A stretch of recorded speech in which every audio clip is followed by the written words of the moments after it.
He is everywhere. He is anybody. He knows everything. This is the Prometheus new world. It all started with the media revolution, with the internet, at the end of the last century. Everything related to the old media vanished. Gutenberg, copyright, the radio, television, advertising. The old world reacts. More restrictions for copyright, new laws against unauthorized copies. Napster, the music peer-to-peer company, is sued. At the same time, free internet radio appears. TiVo, the internet television, allows the viewer to avoid commercials. The Wall Street Journal goes online. Google launches Google News. Every day, millions of people read All My News, the biggest online newspaper written by thousands of journalists. Flickr becomes the biggest repository in the history of photos, YouTube for movies. The power of the masses. A new figure emerges, the prosumer, a producer and a consumer of information. Anyone can be a prosumer. The news channels become available on the internet. Blogs become more influential than the old media. Newspapers are released for free. Wikipedia is the most complete encyclopedia ever. In 2007, Life magazine closes. The New York Times sells its television and declares that the future is digital. BBC follows. In the main cities of the world, people are connected for free. At the corners of the streets, totems print pages from blogs and digital magazines. Millions of people are now getting used to the internet and many virtual worlds. A person can have multiple online identities. Second Life launches the local avatar. The old media fight back. A tax is added on any screen. Newspapers, radios and televisions are financed by the state. Illegal downloading from the web is punished with years of jail. Around 2011, the tipping point is reached. Advertisement investments are done on the net. Electronic paper is a mass product. Anyone can read anything on plastic paper. In 2015, newspapers and broadcasting television disappear. Digital terrestrial is abandoned. The radio goes on the internet.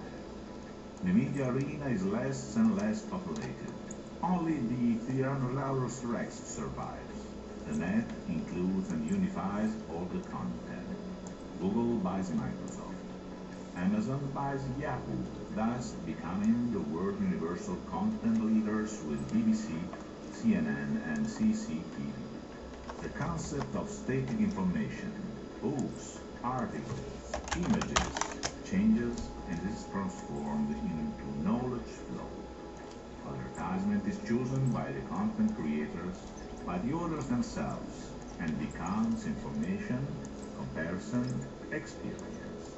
In 2020, Lawrence Lessig, the author of Free Culture, is the new U.S. Secretary of Justice and declares copyright illegal. Devices that replicate the five senses are available in the virtual worlds. Reality could be replicated in Second Life. Anyone has an agent avatar. That information, people, places in the virtual worlds. In 2022, Google launches Prometheus, the agent standard interface. Amazon creates Place, a company that replicates reality. You can be on Mars, at the Battle of Waterloo, at the Super Bowl as a person. It's real. In 2027, Second Life evolves in the spirit. People become who they want and share the memory, the experiences, the feelings. Memory selling becomes normal trading. In 2050, Prometheus buys place and spirit. Virtual life is the biggest market on the planet.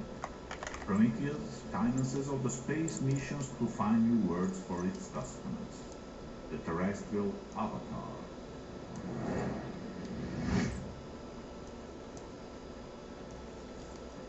Experience is the new reality.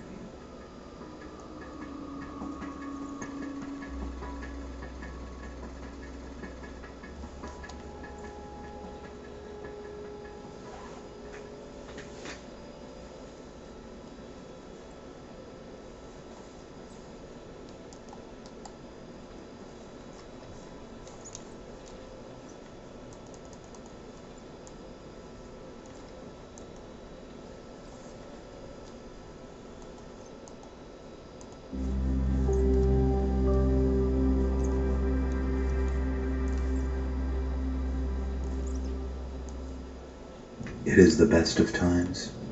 It is the worst of times.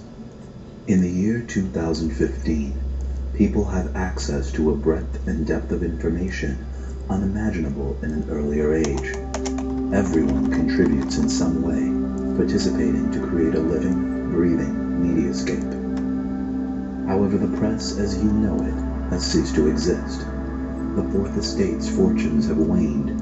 20th century news organizations are an afterthought, a lonely remnant of a not-too-distant past. The road to 2015 began in the late 20th century. In 1989, Tim Berners-Lee, a computer scientist at the CERN Particle Physics Laboratory in Switzerland, invents the World Wide Web. Amazon.com is founded in 1994.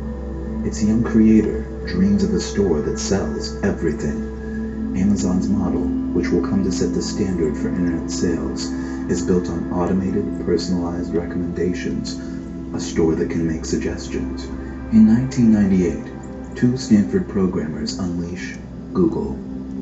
Their algorithm echoes the logic of Amazon. It treats links as recommendations, and from that foundation powers the world's fastest and most effective search engine. In 1999, a dot-com startup named Pyra Labs unveils Blogger, a personal publishing tool.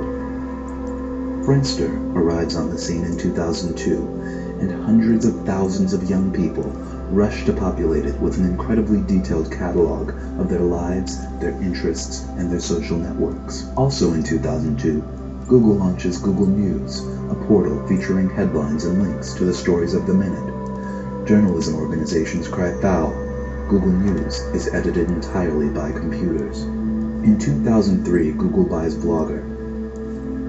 2004 would be remembered as the year that everything began. Reason magazine sends subscribers an issue with a satellite photo of their houses on the cover and information custom tailored to each subscriber inside. Google unveils Gmail with a gigabyte of free space for every user. Microsoft launches Newsbot, a social news filter. Google buys Picasa, a tool for organizing images. Amazon releases A9, a search engine built on Google's technology that also incorporates Amazon's trademark recommendations. And then, in August, Google goes public.